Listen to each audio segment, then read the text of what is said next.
So Yahoo is now firing back at Carl Icahn over his plan to remove Yahoo's current board members because they didn't do a deal with Microsoft, but then Microsoft could come back again. Are you staying with this whole story? Jim Goldman's here to sort it out for us. What's the latest, Jim?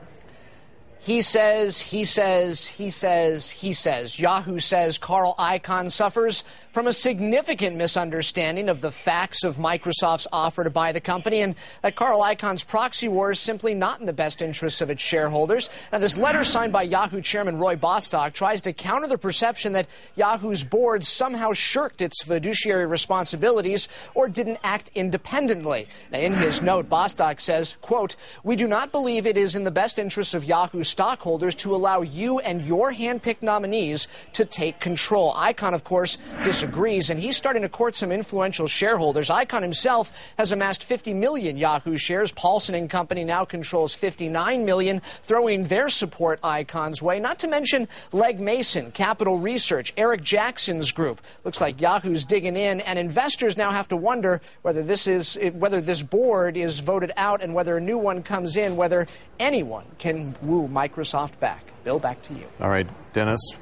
Let's see. Wait a minute. Microsoft, Carl Icahn. Microsoft, Carl Icahn. What do you think, Yahoo? Which way do you think they would want to lean right now, huh? You know, I'm surprised. Jerry Yang's influence over this board. I didn't realize, I hadn't seen this, Jim, that almost every single member of the entire Yahoo board is an independent outsider, and the only insider is Jerry Yang. At least that's what the Wall Street Journal said today. And I'm shocked that the independent guys didn't do more to try to get some kind of deal done. In the same way that years ago, Time could have been bought by Paramount for $200 a share, and we kept measuring them against that $200 for the next 10 years. They never hit it as Time Warner. So will we be hearing repeated again and again, $33 a share, especially if the takeover play goes out of this stock. Yahoo's dead, and Yang is a dead man. Doesn't this just play into Steve Ballmer's strategy, even if he didn't have one here, Jim?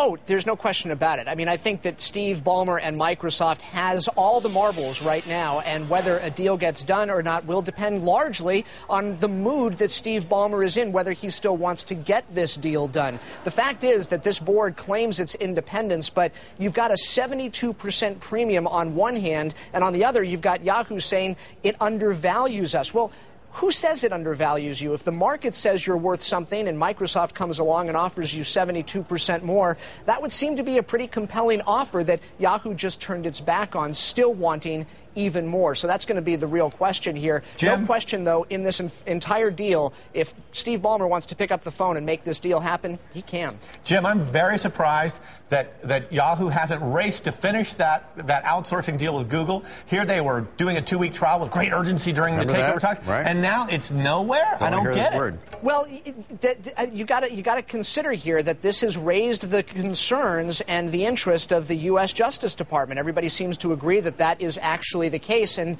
you got to wonder if a deal, even Microsoft is concerned, quite frankly, about a Yahoo-Google get-together as far as it would relate to a potential deal between that company down the road. So I'm not sure that Yahoo getting together with Google as deeply as they have been talking about is necessarily such a good idea, and that it would pass antitrust muster. Maybe something less is more realistic. It's a great scorched earth approach, though. Great scorched earth if Yahoo wants to make sure Microsoft can't come back.